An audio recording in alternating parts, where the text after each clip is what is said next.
Programme आज हुआ है, इस पर क्या कहना चाहिए? राष्ट्रवादी कांग्रेस पार्टी का ये हमारा नया केंद्रीय कार्यालय, इसका उद्घाटन हम लोगों ने कुछ ही दिन पूर्व नवरात्रि के शुभ पर्व पर हमने किया था और उसके पश्चात कार्यालय यहाँ पर कार्यान्वित होने के बाद हमारे विभिन्न जो पार्टी के अलग अलग प्रकोष्ठ है या पार्टी के और भी जो हमारे जो प्रतिनिधि हैं, इनके माध्यम से पार्टी को बढ़ाने का और पार्टी का संदेश लोगों तक पहुंचाने का काम पूरी जोर शोर के साथ शुरू हुआ है। और उसी के तहत आज यहाँ पर हमारे ओबीसी राष्ट्रीय जो सेल है, उनके माध्यम से यहाँ पर कार्यक्रम आयोजित किया गया। बहुत सारे लोग आज हमारे पार्टी में प्रवेश कर भी चुके हैं, उनका भी मैं हार्दिक स्वागत करता हूं। और पार्टी की जो नीति है और ख़ास करके ओबीसी के हित के वजह से हम चाहते हैं कि ओबीसी एक बहुत बड़ा समुदाय इस देश का है। ओबीसी के साथ साथ एससी एसटी भी है, कई और समुदाय भी देश में हैं जिनको अभी भी उसका लाभ नहीं मिला है। उनको भी इच्छा है कि हमारा भी इस प्रकार से जाति जनगणना भी हो और उनको भी अन्य समाजों के जैसे लाभ मिले। तो राष्ट्रवादी कांग्रेस पार्टी ओबीसी के उत्थान के लिए, कल्याण के लिए, एससी एसटी के कल्याण और उत्थान के लिए तो हमेशा कटिबद्ध है, लेकिन और भी जो समाज है जो वंचित रह गए हैं, उनको भी उसमें मदद मिले, समावेश हो। हमारे महाराष्ट्र में जैसे मराठा समाज, एक उदाहरण के लिए मैं आपको कह रहा हूँ, उनको भी विशेष आरक्षण मिले, इसके लिए भी हम हमेशा पक्षधर हैं। सर, हिंदी क्षेत्र के लिए आपकी पार्टी जो है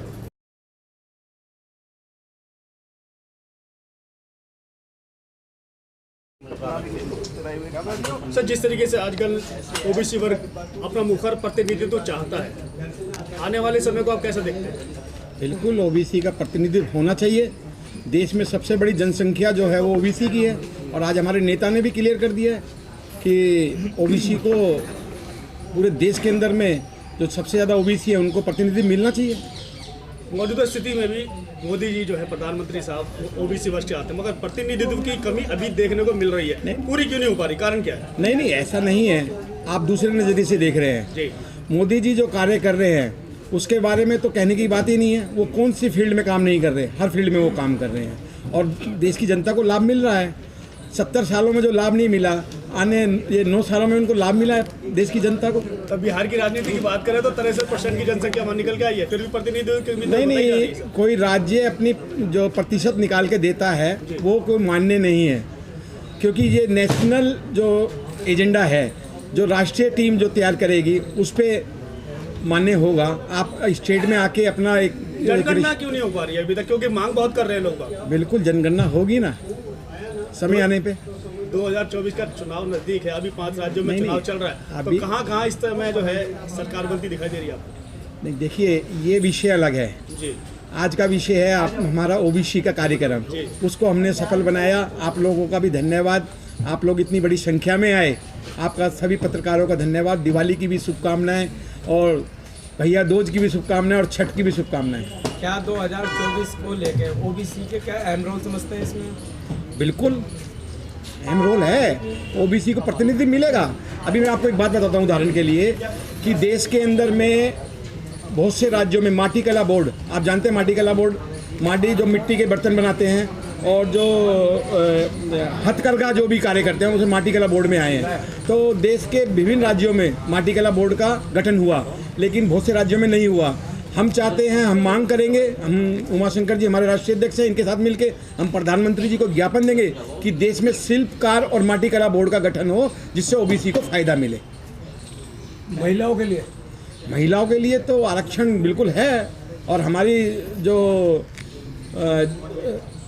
राज्यसभा में हमारी पार्टी की महिला ज़्यादा हैं और महिलाओं को पूरा सम्मान मिलेगा, मान सम्मान बिल्कुल मिलेगा और उनका जो कार्य होगा उनको संगठन में भी जगह मिलेगी और चुनाव में भी उनको टिकट भी मिलेगी, क्योंकि हमारे जो नेता हैं उन्होंने आज क्लियर कर दिया, आपने रिकॉर्ड भी किया होगा, वो उन रिकॉर्ड भाषण है उनका।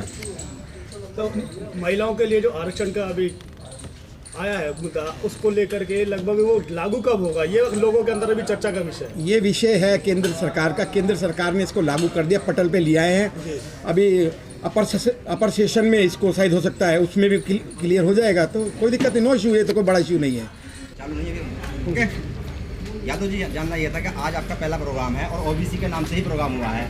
क्या लगता है कि आपकी पार्टी को ओबीसी के अंदर विश्वास दिखाई दे रहा है कि आपके साथ जुड़ेंगे ओबीसी समाज के लोग?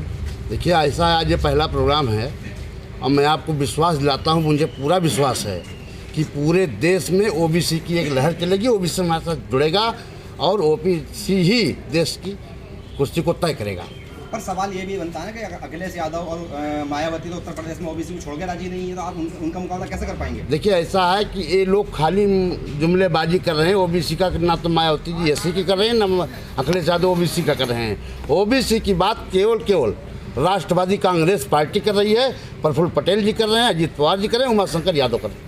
ओबीसी की अगर बात करते हैं तो अक्सर उत्तर प्रदेश बड़ा क्षेत्र बन जाता है जी। आप लोग वहाँ के लिए क्या तैयारी करके बैठे हैं और क्या आपके पास मुद्दे हैं ओबीसी से जुड़े? देखिए, ओबीसी का जो उत्थान हो इस समय जो है क्रियान्वयन हो रहा है, वहाँ पे ओबीसी को कोई आरक्षण मिल ही नहीं रहा, कहीं से कोई लाभ मिल नहीं रहा है, एकदम दरकिनार कर दिया गया है। वहाँ तो जात पात के नाम पे राजनीति कर रहे थे अब तक लोग, लेकिन हम वो लड़ाई लड़ रहे हैं कि उनको उनका हक मिलेगा और उत्तर प्रदेश में हम भी जो है बड़े दल के रूप में उभरेंगे। सर, एनसीपी पार्टी से सीधा अगर ये सवाल बनता है, क्योंकि आप चेयरमैन हैं ओबीसी वर्ग के, तो अनुच्छेद 340 और अनुच्छेद 341 मुस्लिमों के लिए अनुच्छेद 341 और हिंदू ओबीसी के लिए यानी कि अनुच्छेद 340, इन पर प्रतिबंध लगा हुआ है, जो यानी कि अधिकार नहीं मिल पा रहे हैं। इस पर आपकी पार्टी का क्या निर्णय है और क्या सफाई है आपकी? देखिए, ऐसा है कि ये हमारे बड़े नेताओं का काम है और हम गुजारिश करेंगे, सिफारिश करेंगे कि सबको लाभ मिले, सबको एक साथ लेके चला जाए, ये अनुच्छेद खत्म किया जाए। ओबीसी महिलाओं की कोई बात नहीं करता, पुरुषों की बात करता, अक्सर पुरुष ही दिखाई देते हैं सम्मेलनों में। ओबीसी महिलाओं को क्यों नहीं ला पा रहे हैं आप लोग आगे? ओबीसी महिलाओं को आने वाले दिन में देखिए, अगली मीटिंग जब होगी तो ओबीसी की महिलाएं कम से कम यहाँ आपको 50% ओबीसी महिलाएं दिखाई पड़ेंगी, 50% जेंट्स दिखाई पड़ेंगे। ओबीसी की जब हम बात करते हैं तो इस समय मौजूदा प्रधानमंत्री साहब भी ओबीसी वर्ग से ही आते हैं, मतलब आज तक प्रतिनिधित्व क्यों नहीं मिल पा रहा है, कारण क्या है? देखिए, ऐसा है कि प्रधानमंत्री जी हमारे जो भी बढ़िया काम कर रहे हैं और ओबीसी के लिए भी कर रहे हैं, लेकिन आज जो स्थिति है वो जो नहीं मिल पा रहा है, हमारे बड़े नेता आपकी सदन में पेश करके उसको क्रियान्वयन कराएंगे और दिलाएंगे। 2024 में क्या परिवर्तन चाहते हैं आप? 2024 में प्रधानमंत्री नरेंद्र मोदी बनेंगे। मतलब परिवर्तन नहीं होगा? नहीं, हम उनके साथ हैं। Very good. पार्टी की क्या तैयारियां हैं, क्योंकि ओबीसी का आज पहला प्रोग्राम आप लोगों ने किया है? देखिए, हमारी पार्टी के बारे में आप आज से नहीं पहले से जानते हैं कि महिला आरक्षण के लिए सबसे पहले आवाज़ उठाने वाली हमारी ही पार्टी थी। नहीं तो तैयारी क्या है? 24 का चुनाव भी सर पे है, कितने महिलाओं को आप टिकट दे सकती है आपकी पार्टी और क्या कर रहे हैं आप? देखिए, ज़्यादा से ज़्यादा महिलाओं को टिकट मिलेंगे। आपको पता है अजीत दादाजी शुरू से